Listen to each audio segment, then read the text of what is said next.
Welcome to the Crackin Backs Podcast. Today, we're exploring heart rate variability, HRV, a vital health metric embedded in wearables like the Apple Watch, Whoop, and Oura Ring. HRV can signal illnesses day before symptoms appear. And our guest, Dr. David Hopper, shares how his father's heart attack due to undiagnosed sleep apnea led him to pioneer HRV research and develop tools for remote patient monitoring. We'll discuss how HRV aids in stress management, recovery, preventative care. Stay tuned and team up to interpret how HRV can help you. Welcome to the Crackin Backs Podcast, Dr. David Hopper. Man, we are excited to have you because we are going to talk about a topic that has received a lot of attention, especially with all the devices that are out there that monitor heart rate variability. Meeting you has already been great. How you doing, Dave? I am doing wonderful, and I'm super excited to be here and talking about one of my favorite topics. Well, let's jump right in. First, I'll let you know that Dr. Dave is a chiropractor and a professor at National University of Health Sciences. So he's already got that teaching mentality going on. So from now on, we'll refer to heart rate variability as HRV instead of me saying and Dr. Terry saying it the whole time. So we'll use the lovely acronym HRV, but it's been called one of the most important health metrics these days. People aren't just, aren't just tracking. I mean, this is built into all the popular wearables. Everybody's like, my girlfriend, she guides her whole diet and sleep on this thing. So I have to know more. Apple Watch, Whoop, Oura Ring. I've heard even, these things are like warning signals for you and let you know when sick days are coming or potential for injuries. Dave, let's start talking about it, man. Let's hear what you got to say. Yes. So exactly like you're saying, Dr. Spencer, HRV is becoming one of the most important biometrics. And in my opinion, it is the most important biometric because it does apply to literally everything that's going on in your life. And the surprising thing is that, we start getting it into all these wearables. It starts becoming a household thing. And then we learn the science behind it. And then you start to look at some of these wearables and you go, oh, wait, how is it possibly doing this correct? And that's where we get into a lot of, okay, we need some more education on this and we need to understand this topic better to be actually interpreting the data properly so we can program our lives, program our performances, program, whatever it is that we want to be the best at. So to open with HRV, it's, I guess I can start with a simple definition of it, right? What heart rate variability is we're looking at the space in between each heartbeat. So I know both of you guys, and I'm sure most people listening to this podcast can picture like an EKG strip. And what we have is the QRS complex, which is that big spike that you see on it. We're measuring the time between one of those big spikes, so one of those big QRS complexes, to the next QRS complex, and we're looking at what is that time distance. And then when we look at the next one, and the next one, and the next one, right, and then we compare all those together, what is the variance? Because in a perfect system, a biological system that is, there is going to be a variance. And actually, the more variability that we have between each of those heartbeats, the more adaptable we are to literally anything that happens in our lives.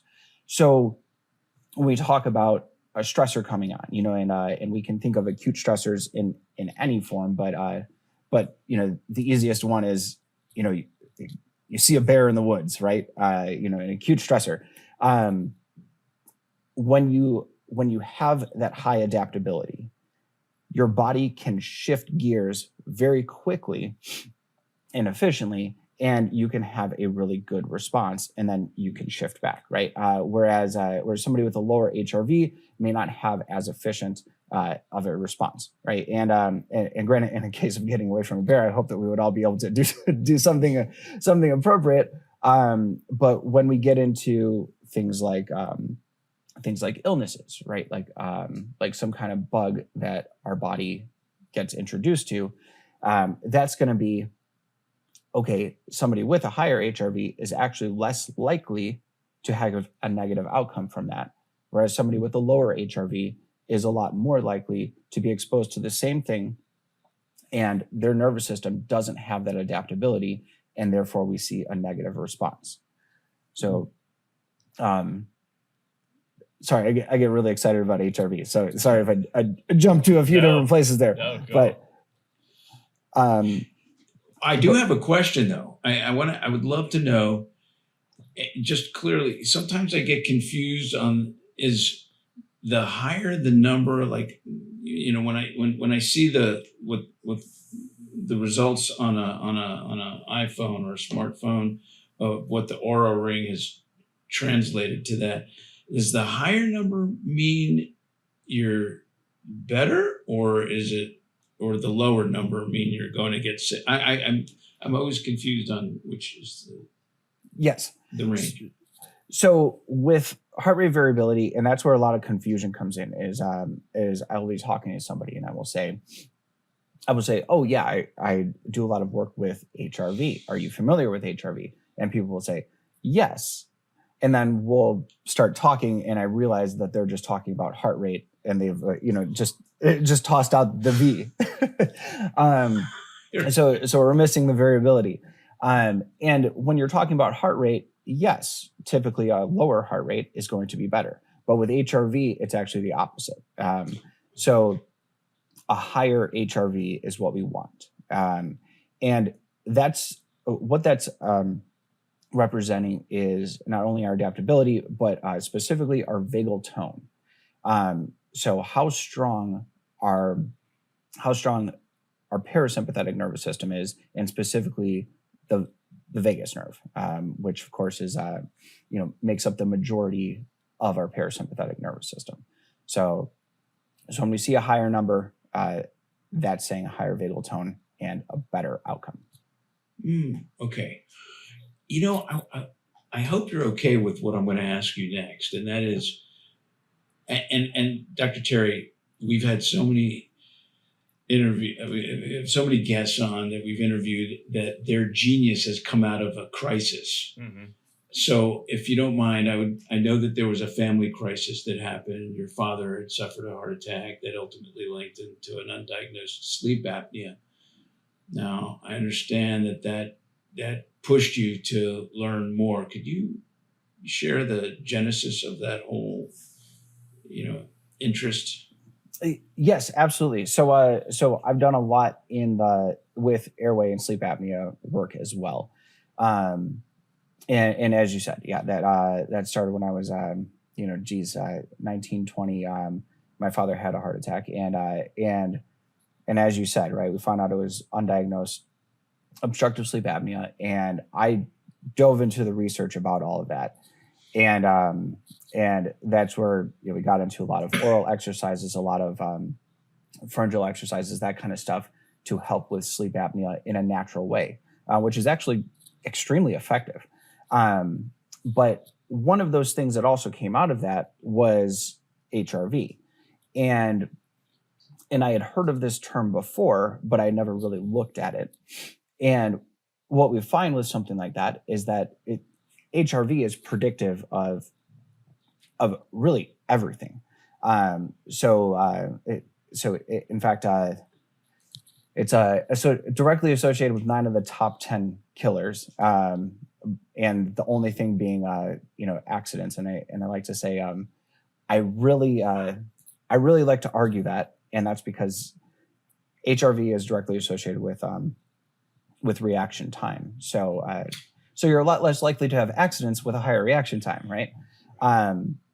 But anyway, with the obstructive sleep apnea, we were seeing that the more severe somebody's obstructive sleep apnea is, diagnosed or undiagnosed, obviously, we're seeing a higher we're seeing a lower HRV, right? As their sleep apnea is worse and worse. So it just ended up being a really good marker of of, oh, wow, we can monitor this and see that the changes are actually being effective, right? And we see, so I actually have a published study on a patient that I did who had severe obstructive sleep apnea. And we went through everything. And at the end of the program, not only was his sleep apnea essentially gone, but his HRV significantly increased. So we saw that as well as we were tracking that throughout the whole program. So that as well is like really cool. Something that kind of came as an aside. And then I just fell in love with the metric, everything that we can learn from it. So that's been a bit of my journey.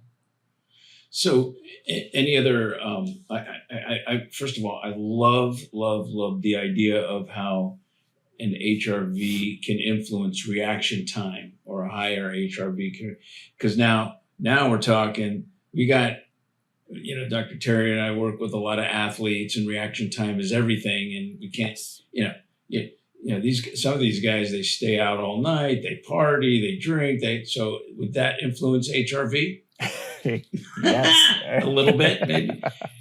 So I hope they're all listening to this, because that if they got to compete the next day, reaction time is everything. Yes. So when you talk about, the influencers on HRV, right? Like what are the biggest influencers? And sleep is going to be one of the biggest ones, right? If you have a poor night of sleep, you're going to see that your HRV is depressed the next day. And if you choose to, get a short period of sleep as well, right? And alcohol is going to be one of those top influencers as well. When you have just even one drink, that's going to crush your HRV. And then, what does that do to things like reaction time? It obviously correlates very well too. And we can see that stuff. And this is where I think the power of HRV really comes through, especially for patients, especially for athletes, is that you can always say, it's just coincidence, right? Okay, I had a couple of drinks, but that didn't really do anything to me. I had a poor night of sleep, but that didn't really affect me. But when there's an objective number staring you in the face, there is no saying, okay, well, obviously my nervous system isn't nearly as ready as it could have been had I not done this, right? And for athletes, that's one of the big things too, is because I feel like athletes are better about some of those things, right? They understand the importance of sleep. They understand the importance of proper nutrition. But what athletes don't understand, or were too hard-headed to understand, is the, hey, you know what? You've been training too hard. And if you don't tone that down, you're going to get injured. And so many athletes come from the mentality, and I'm guilty of it as well, is you just push. Unfortunately, recovery is becoming a lot more of a topic. But again, it's when you watch your HRV trend. So if you're taking your HRV on a daily basis, which you should be, you'll see there's peaks and valleys throughout that data. And when you see consistently down data, right? So you're gone down into that valley and you're not recovering. So you're not pulling out of that valley. That is a really good sign that your body is not recovering properly. And if your body is not recovering properly, you are a lot more likely to get injured in your next training session. So that's where you have to program your training sessions to match what you're seeing in the data. And they've done this, in many of sports studies, just comparing your regular training programming versus programming based on your HRV. And of course, your own personal data, listening to your nervous system is always coming out way ahead. So it is really cool for athletes to see that, like, okay, I need to pump the brakes here. I need to listen to my body. I need to hit the recovery. And then when my body says I'm ready, I can go back to that super hard training.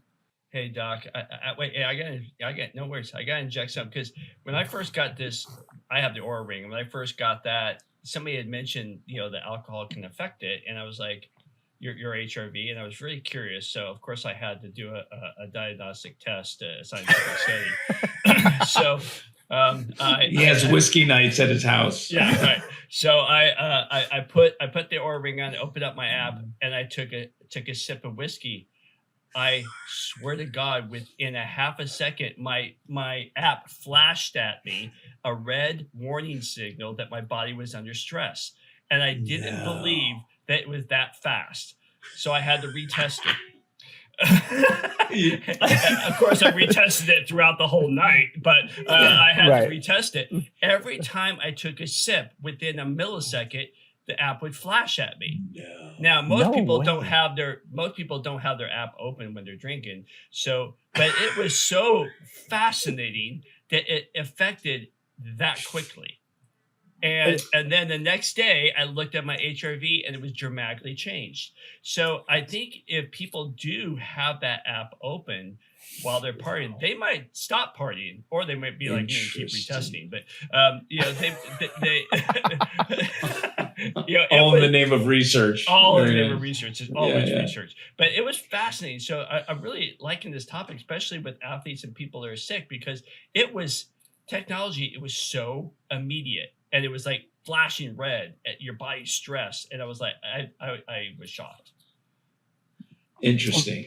That is so cool. And actually, I didn't know that Oura offers that. So I haven't, I have an Oura Ring, but I have to admit, I haven't used my Oura Ring in a little while. And I can get into the why, but I didn't know that Oura does that on their app, that you can see the real time like that. That is so cool. It was immediate. And I was like, and then the next day I saw how it affected my sleep. I saw it affected my readiness. I saw it affected all that stuff. So that's really. Dr. Terry didn't mention to you what else he does during the whiskey night: axe throwing. Wow. So I would imagine the accuracy is a little bit askew. No, we do the axe throwing first, and then we celebrate with the liqueur of the gods. So it is that. Well, that sounds like a really fun night. It is a lot of fun, but that's a topic for another podcast. So I think the ring is a lot safer to monitor your accuracy or potential than throwing an axe and go, "Oh, I hit the target. Sorry, neighbor." No, it's all good. It's a big target. Yep. Oh man. Anyway, so I'm sorry. What were you saying, Dave? So I think that's awesome, because anytime that you can get an immediate feedback like that, that is just the best thing in the world. So I was actually unfamiliar with that. So thank you for bringing that to my attention, Dr. Terry. That is actually a thing. I'm going to have to put mine on and update my app, and then maybe do some testing myself. There you go. And I'm just going to have to follow suit: axe throwing and whiskey. But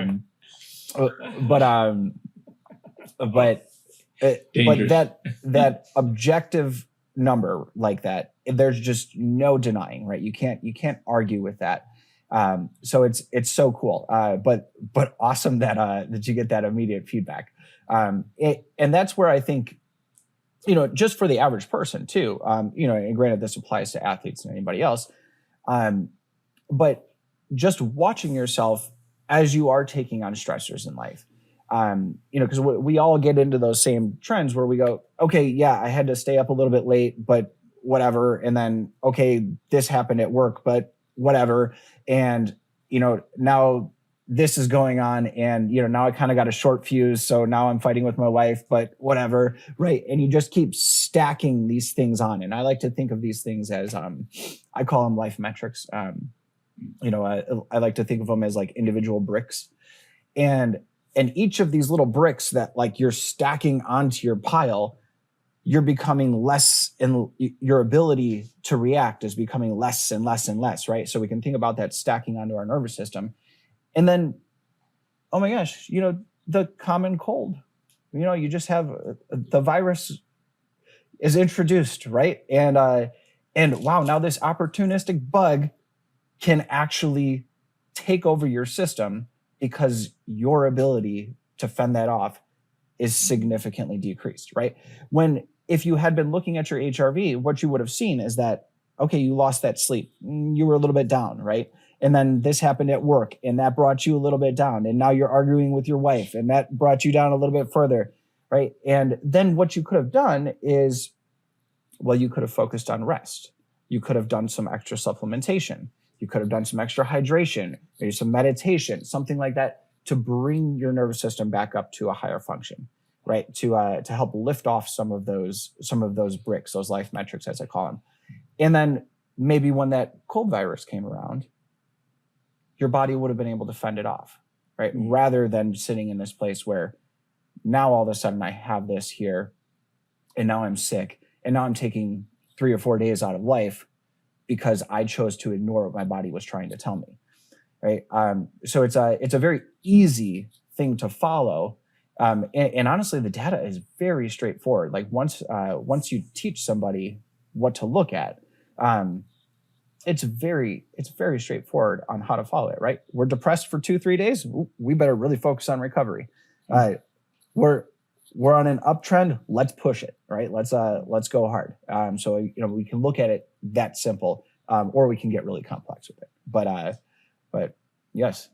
So let me ask you. So we talk about athletes all the time and the importance of monitoring HRV for potential injury and reaction time. But reaction time is a cool concept because take older folks, especially in South Florida, retirement capital of the world. You got the idea of reaction time being, suppressed as you go along, and that we're known for falls and hip fractures. So with that said, could you share a couple of perspectives that a non-athlete, let's say, would look at? Let's say they're monitoring HRV and they go, "Ooh, it's high." What would be some of the variables that they can address to help, bring it back to I'm sorry, it would be low.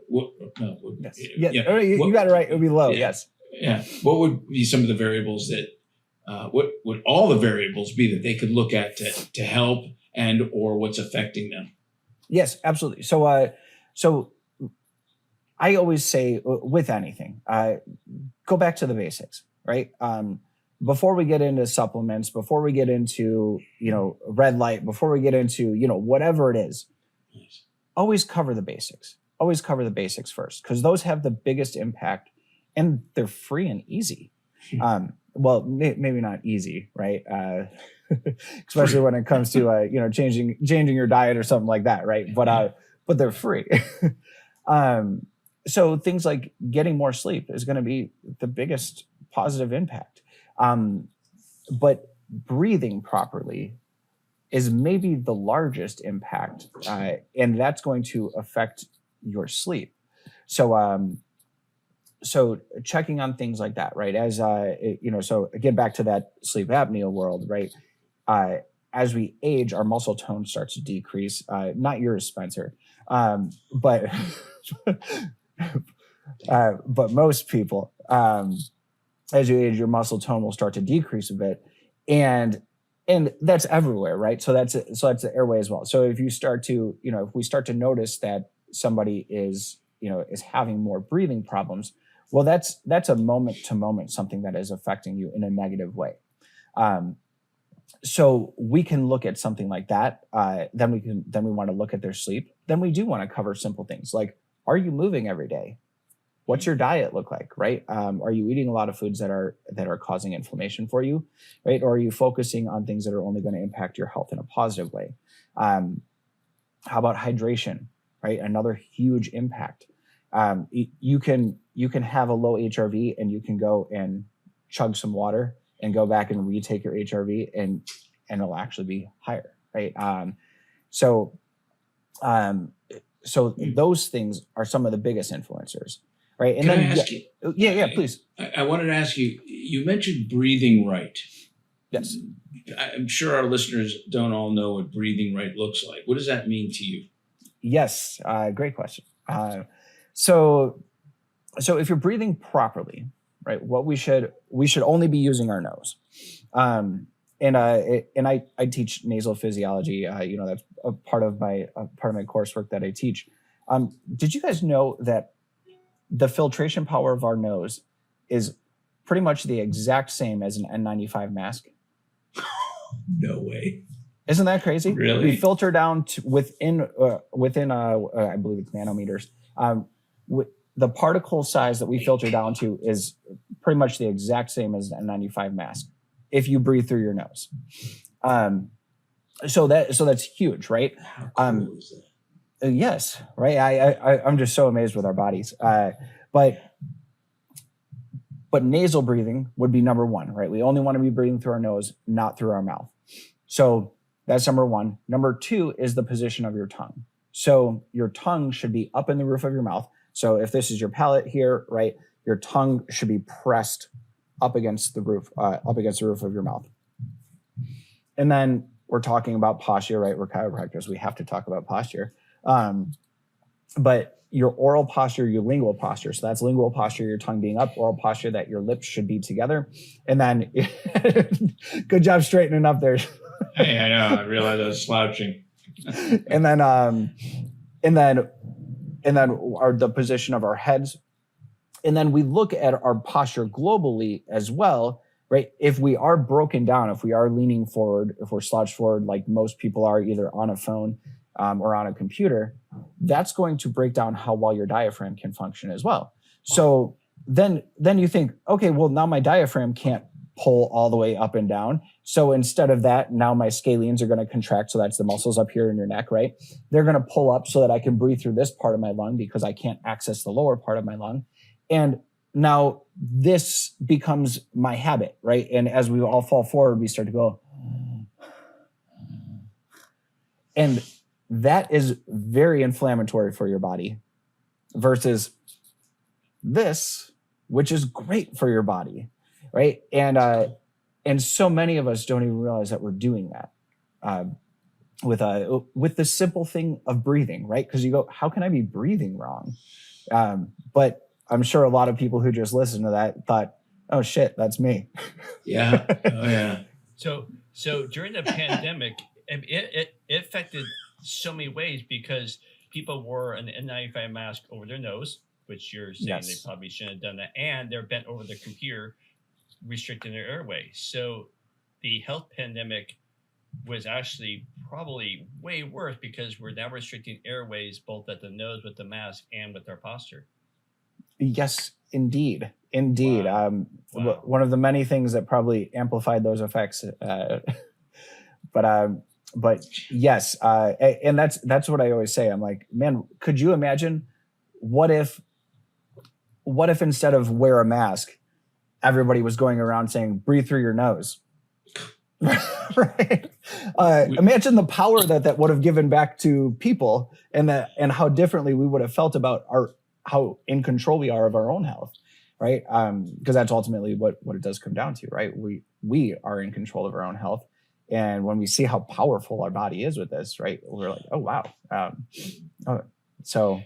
All right. I want to get back to some HRV we've talked reaction time. We've talked about sleep. But there's a lot of other things, we use a lot of these devices for recovery, for athletic performances. But can you point out some trends or some interesting things you've seen when you see a worsening HRV that might not be, people may not associate with their HIV, such as like constipation or stomach issues?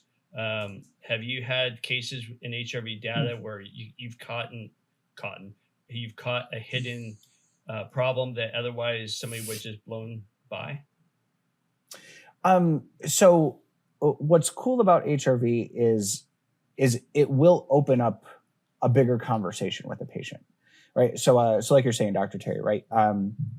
As a chiropractor, people are going to come into you for back pain, for more physical musculoskeletal type things, right? That's what most people end up walking in our door for, right? So when they fill out a health history, a lot of times they just completely omit things that they don't think is relevant for a chiropractor to know. Have you guys had this happen? Oh, yeah. All the time. Yeah. So so when you're tracking a patient's HRV, what's really cool is that you can say, okay, this is what I expect to see happen with a patient, right? If my therapies are going, if I'm doing what I'm supposed to, I'm applying the appropriate amount of therapy and the appropriate type of therapy to this patient, and this patient is following up and doing the other things that I'm recommending that they do at home and whatnot, then we should see this general trend of their HRV improving. And yes, it might be slight, but we should see this general trend over weeks and especially over months. Now, if we're not seeing that, or we're seeing the opposite, where it's actually going in the other direction, then we have to ask the question, what's going wrong here, right? What am I doing? And of course, as we all do, what did I do wrong, right? That's always my first question. What did I do? What did I mess up? And you go, okay, well, I'm pretty confident that I'm applying the right type of therapy. I'm pretty confident that my frequency isn't too much, that it's, destroying their nervous system, right? But maybe there's something else going on, right? And then you ask the patient, hey, we're not seeing what we're expecting. So what else is happening? And then maybe they do say, oh yeah, I deal with constipation. I don't know if I've had a patient who with constipation specifically had almost every week they would go and get a oh my gosh, the name is this escaping me, but essentially getting their system flushed out. Colonic? Yes. They would have to do enemas on themselves. They would get colonics though, and that was like their process. And I was like, really? But a great case with with HRV is related to a TMJ pain that I've had directly, where I've seen that, and I'm like, how did you not mention that to me? That this was going on, that you had this extreme jaw pain, and you thought that wasn't related to anything that we were doing.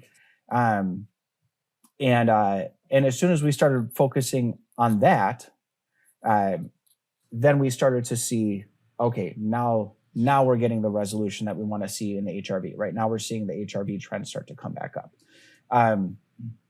So it is rather amazing that you can open up these conversations and patients will start to say something. And equally, I've had it as well, not only just for them, but we'll talk like, hey, what's going on with this?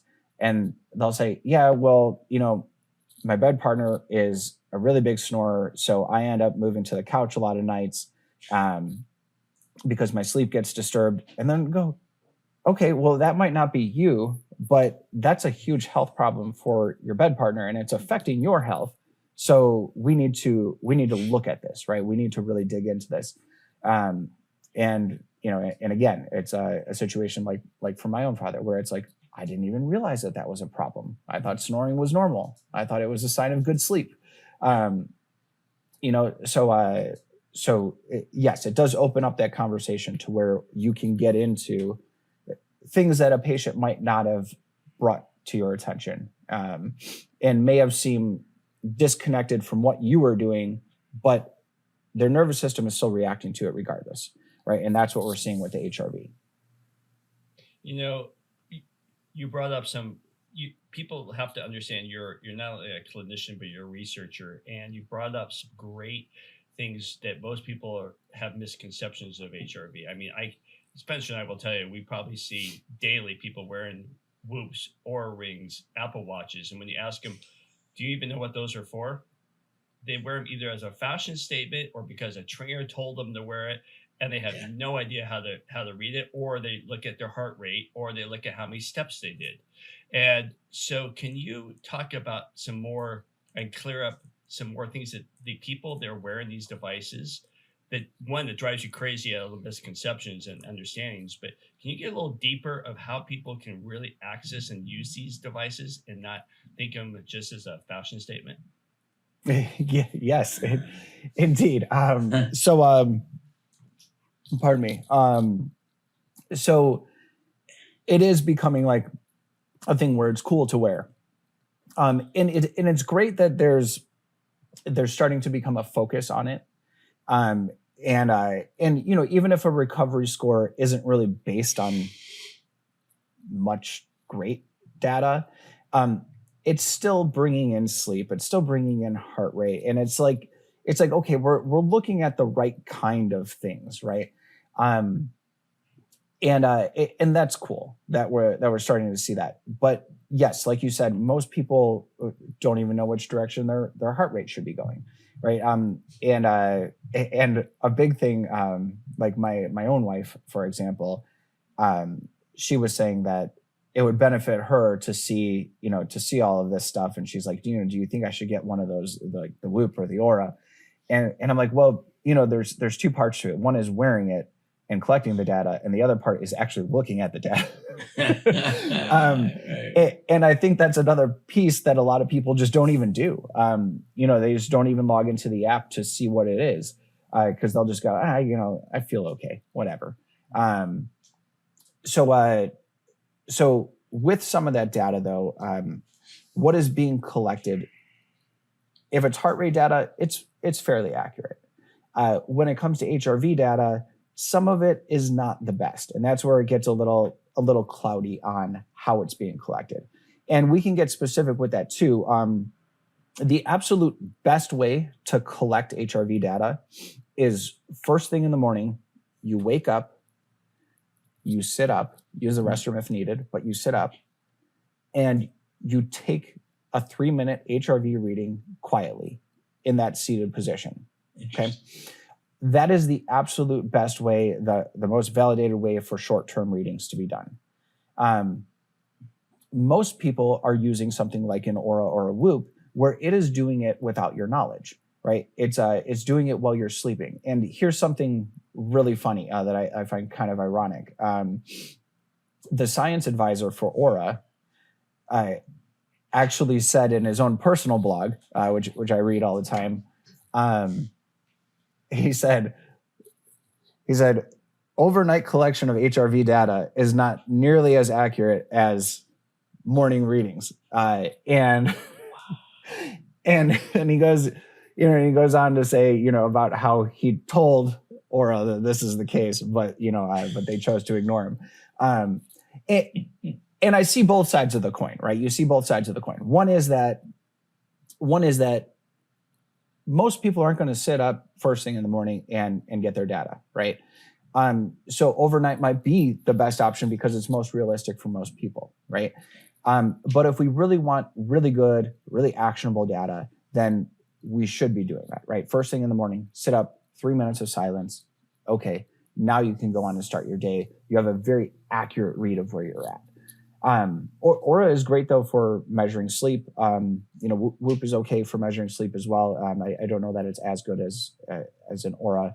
And then when you get into something like an Apple Watch, that's just it doesn't really do anything with HRV correctly. So it measures it. Real quick, if we can define. There's a couple different ways. Well, there's several different ways of receiving HRV data, but the most common, especially for short-term readings like this, and when I say short-term reading, it's anything, we're talking, our 3-minute or 5-minute readings that most devices are doing. They're going to be in what is called RMSSD or SDNN. And have you guys seen those labels anywhere on your readers? No? Okay. No. So for Oura, for Whoop, they're both doing RMSSD, which is the most validated for short-term readings. And Apple does it in SDNN, which already starts to make it. Where are you guys going with that? But then they also just take random readings throughout the day. So if you're wearing an Apple Watch, for anybody listening who's wearing one, throughout the day it'll give you breathe cues, and in those moments it's actually taking an HRV reading. So if you're wearing that and you're getting data that is collected at random times throughout the day, we have no context to what state your nervous system was in during those readings. And as a result, we have this jumbled data that just kind of gets averaged out. and it doesn't offer any real actionable method with it. It's just kind of meaningless data. And I know I'm very fortunate. I get to talk with some of the greatest minds in HRV rather regularly. And that's, I talk to them and I'm like, what's going on with this? And they're like, I don't know. They're like, but all we can hope for is that the people at Apple are super smart and maybe they're seeing something that none of us are.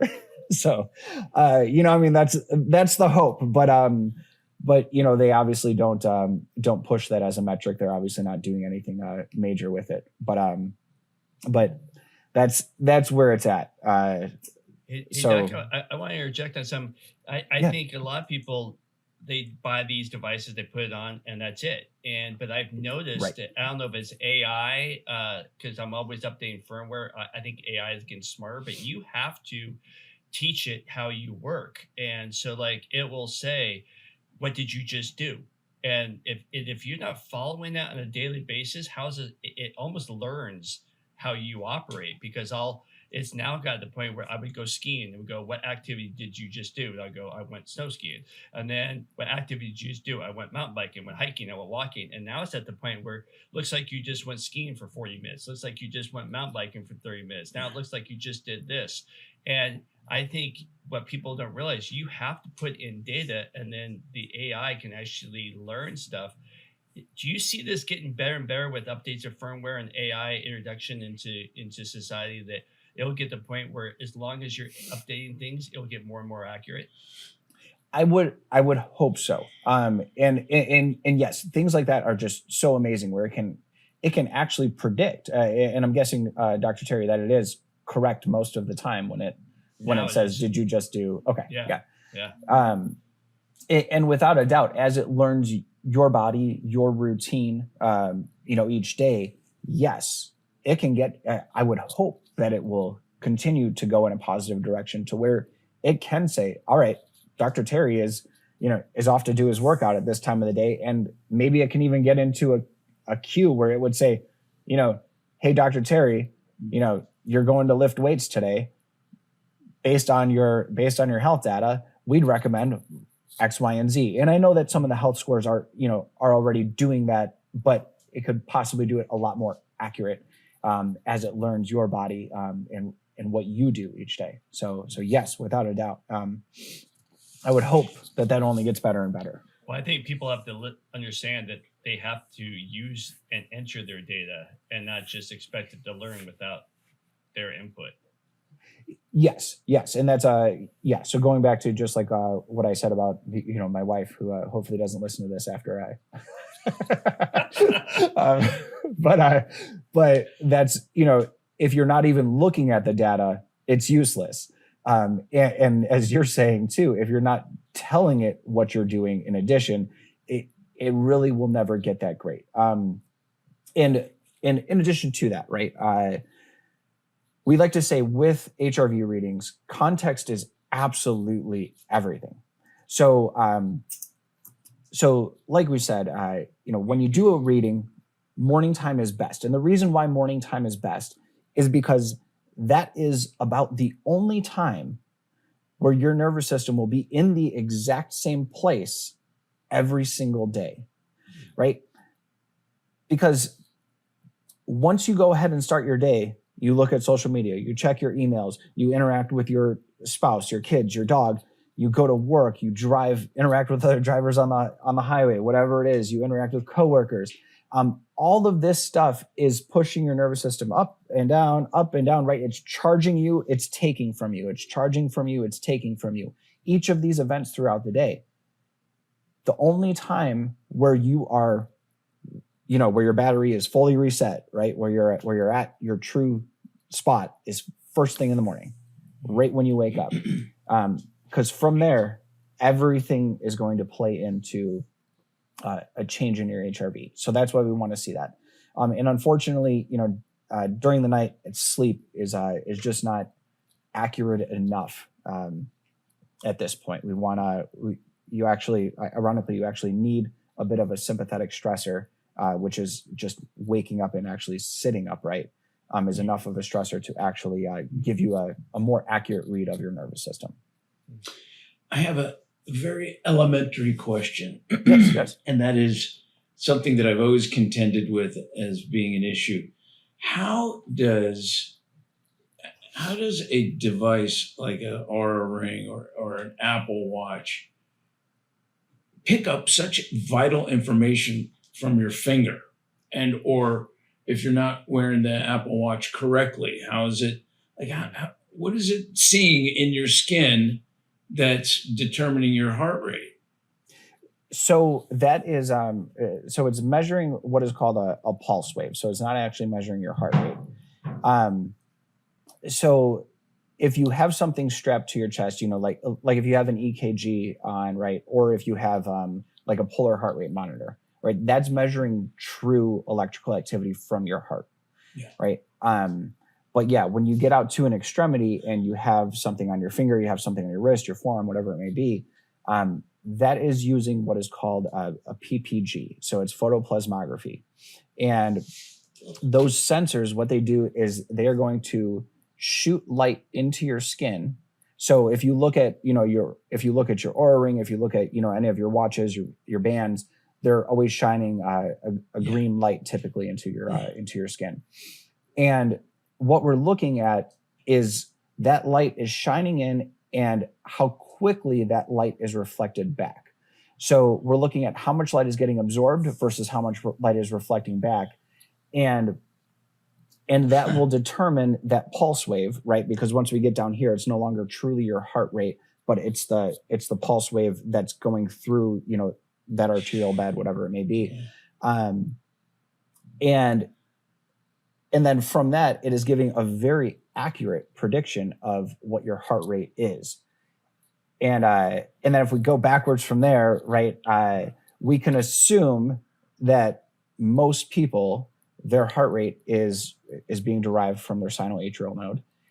And if that is the case, right, you don't have ectopic beats or anything like that, then we can assume that is all vagal inputs because sinal control of your heart rate is 100% from your vagus nerve.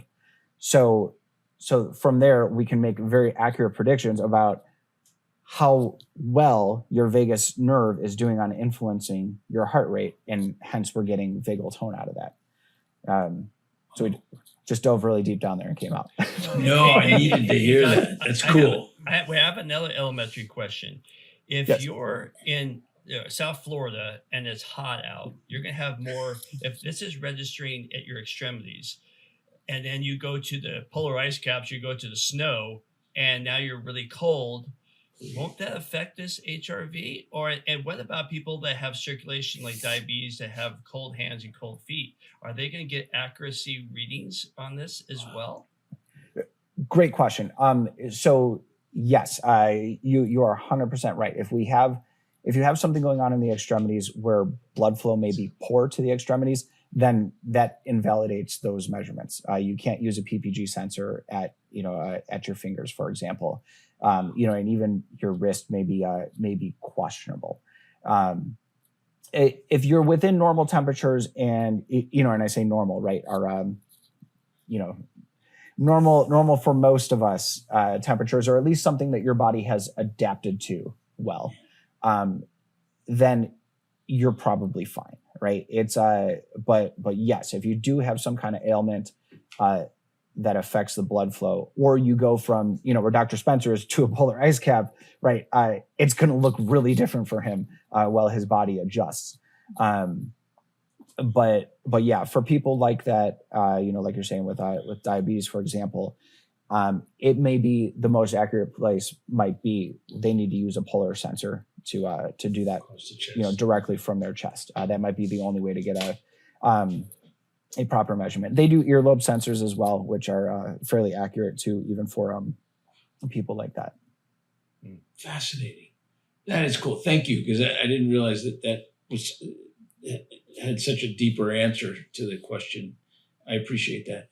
So we've talked about things that can positively impact your HRV, and that would be you look at sleep, look at your diet, Over-exercise could have a negative effect.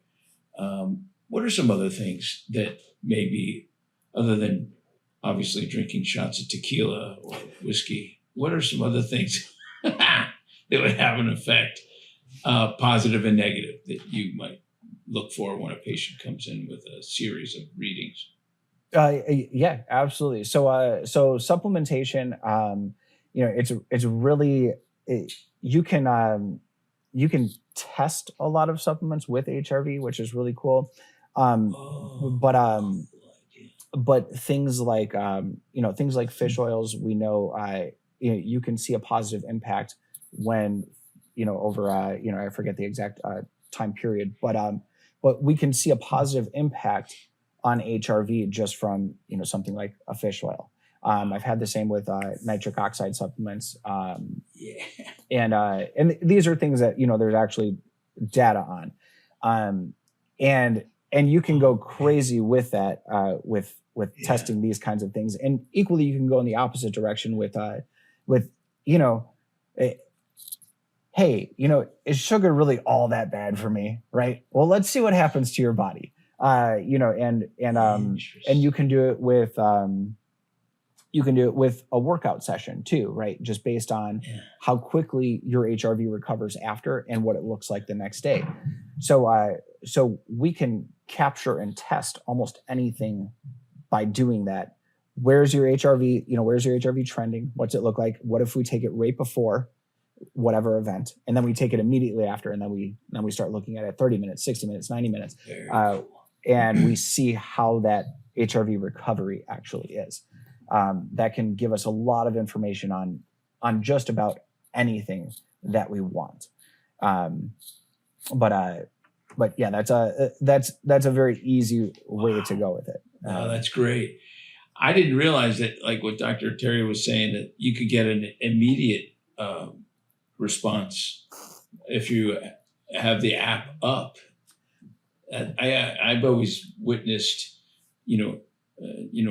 a series of readings and what you look at after a poor night's sleep or what have you. But my gosh, how we had a podcast where we interviewed the guy who, Dr. Terry, did he create nitric oxide? He researched it for many, many years and brought a product.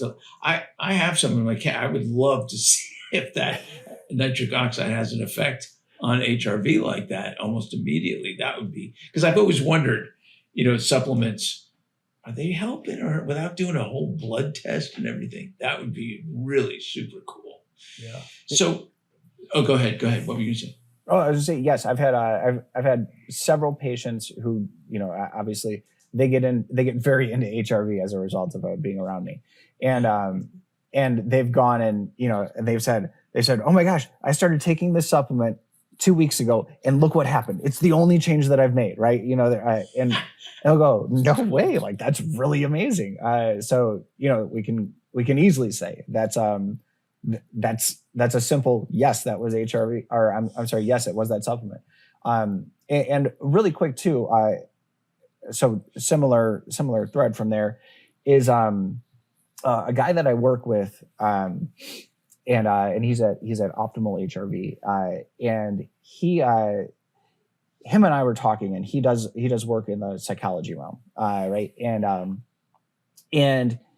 him and I were talking. He's like, for years I was so jealous of orthos and of orthopedic doctors, and he goes because they knew when their patients were getting better. I never knew. He's like, yeah, we have a lot of subjective stuff that can tell us, but I never knew for sure, right? And he'd be like, in orthopedic, you take an x-ray of the bone and it's broken. You do whatever to it, right? And 6 weeks later, you take another x-ray and it's healed. And it's very obvious that there was a change, right?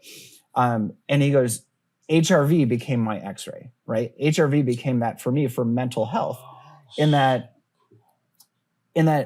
I no longer had to guess if a patient was actually getting better because we could look at their HRV, we could look at that trend, and we could see through therapy and using things like biofeedback, whatever it may be, that, oh my gosh, they actually are better, right? Not just are they telling me that they're better, right? But this person actually did recover. So that's a really cool use of it as well. And I love the way that he framed that, right? For things that you can't really see, all of a sudden we have this tool that makes it visible. That's fantastic. Because I hate asking patients, how are you feeling today? I go, let me see your HRV. That'd be great. Or better yet, I would love to know how spinal manipulation could affect HRV. I'm glad that you brought that up. So for a long time in my office, I was collecting data on that exactly. I would have patients come in. I would take their HRV immediately before, so they'd sit in the waiting room, take HRV. I would adjust them, then they'd go back to the waiting room and retake their HRV. And this is no joke. Almost every single patient, their HRV would nearly double. And it was just so cool to see. And you go, okay, like, you know how you feel so good after you get adjusted, you're kind of in that state. And I'm like, that's it. We are just cranking up their parasympathetics. So no wonder why you feel so good after, right?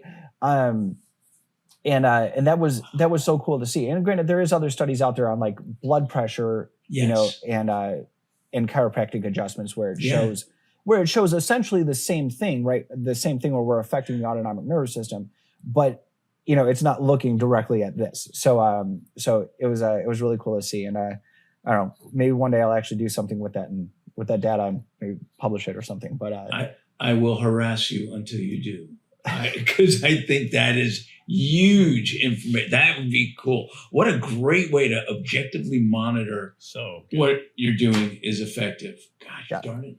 Thanks. So with the excitement that we have here, what would be some of the things that you foresee in the future with HRV? You know, I understand that, you know, with wearables and all that, you're on the board of a major biofeedback association. And, you know, what do you see as emerging trends? So I think as we touched on earlier with AI, you know, I think that is going to become more and more of an influencer with HRV, in that you know, hopefully it will make the collection of data easier and more accurate.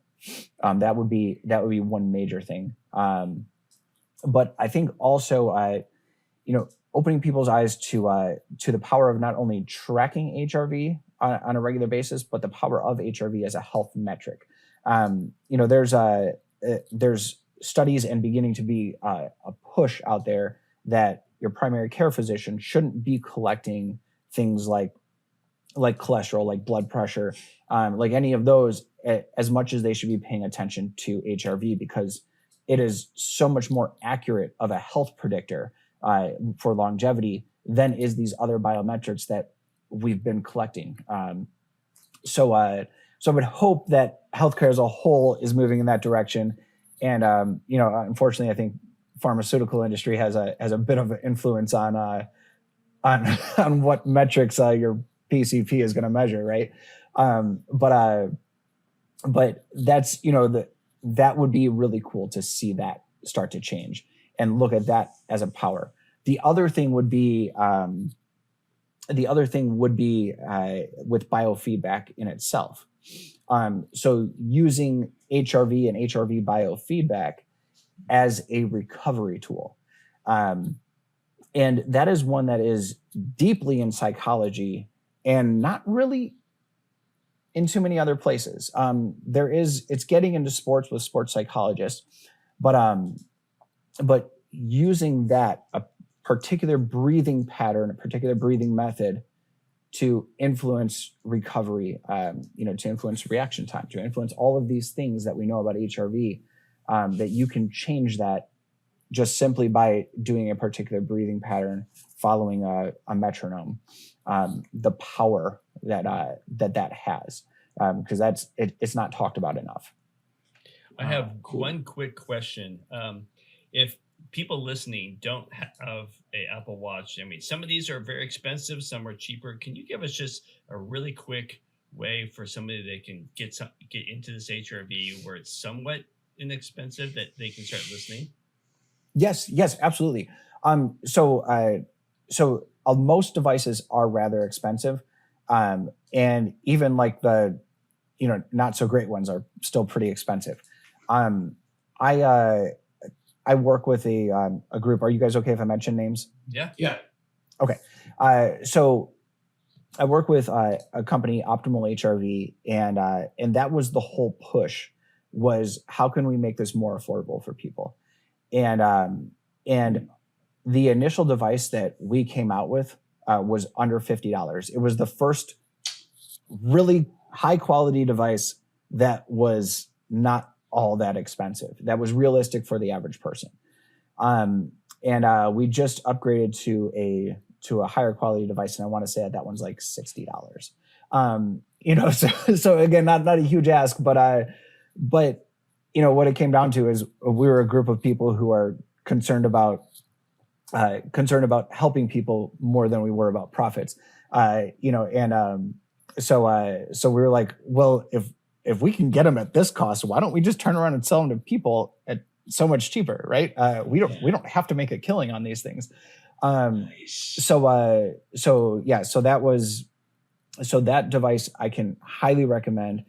It is a PPG device, like would be used for most other devices. And you can use it with any app. That's the other awesome thing is that most devices, like an Oura, like a Whoop, like Apple, you can only use it with their app, right? They don't share data with anything else. Polar actually, they do. Theirs is what's called an open source device. So they can share data to any application that can read it, as can ours. So we're very grateful that we're able to provide that. Can we add Dr. Terry, can we add a contact to get one of those in our No, we'll put a link in the show description. Yeah, great.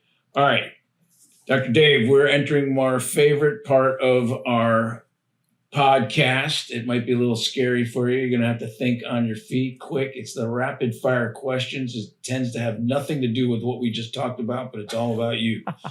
Okay. All right. Let's do it. There's 5 questions. You got to answer fast and furiously. Okay. All right. But we never do that anyway. So here we go. All right. Question number 1, Dr. Dave. Your mom ran marathons in all 50 states and your dad was a bodybuilder. You literally had no choice but to exercise every day as a kid. So what's a funny childhood fitness moment your parents put you through that still makes you smile now that it's all over? Oh, geez. I do have to say, it was a lot of it was more of a choice. It was just like, you're not welcome here unless you're working out. But my mom did have me. Yeah, yes.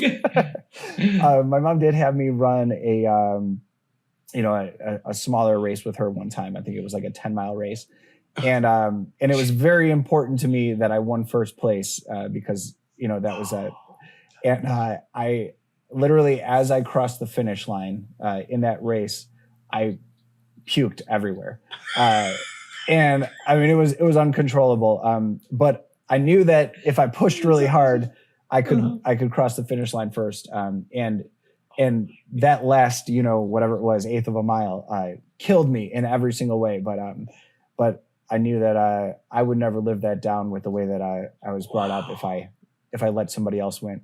Great story. And your mom probably said, "Get up, shake it off, you'll be fine." Wipe that garbage off your face. Yeah, right. She laughed at me a lot, as did everybody else. Great answer. Question number 2. You were a pro MMA fighter in your 20s, and you're still an avid jiu-jitsu guy. Dr. Terry, if you saw this guy, he's jacked, man. I love it. So do any of those martial arts habit or mindsets sneak into your life as a doctor or teacher? Hopefully without putting anyone in a chokehold. Anything in particular? Yes. Well, I will say, I enjoy the sport of fighting a lot. I've never actually been in a real fight. I've never hit anybody out of anger. So I think that's, but yes, indeed. I'm actually, I talk about this all the time with my students, and with adjusting. I think every chiropractor should do some form of martial arts to be the best they can be as an adjuster, because there is so much crossover in understanding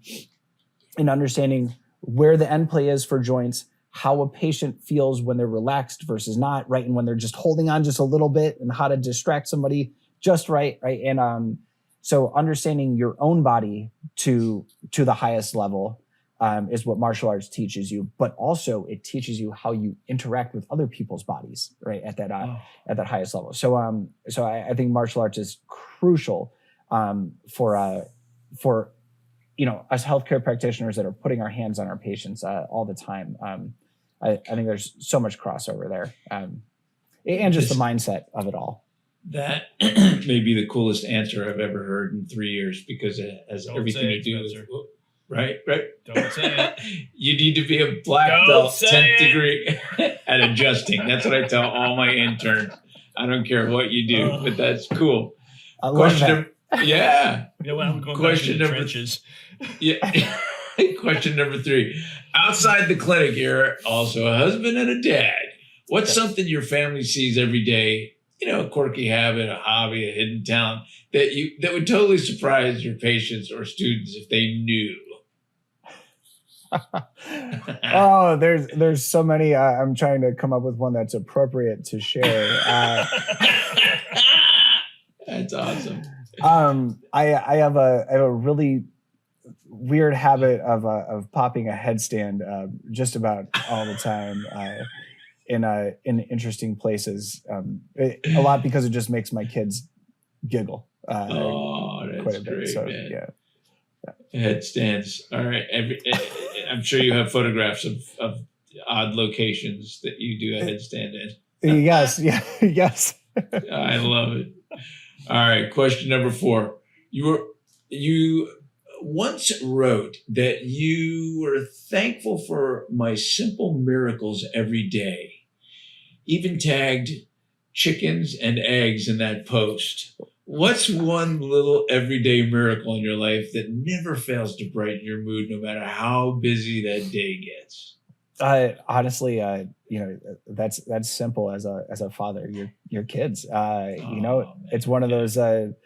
It's one of those things that you see every day, and you're holy shit! How did I create that, and how did that thing become what it is? Right. That's just the coolest thing that I get to see every day. It's awesome. Thanks. That's fantastic. That means a lot. I appreciate that. Number 5, and the last question. As an inventor with multiple gadgets to your name, I appreciate that. What's one everyday problem or pet peeve you haven't quite solved yet, but really wish you could invent a solution for? Anything I look at. I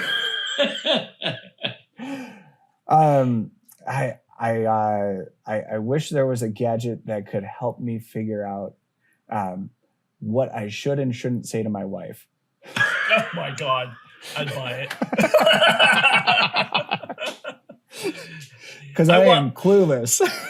I want to open a restaurant called I Don't Know.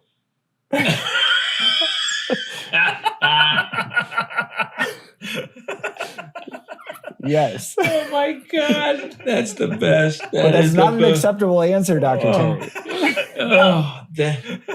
That's the best. Or I Don't Care is another great restaurant name. Yeah.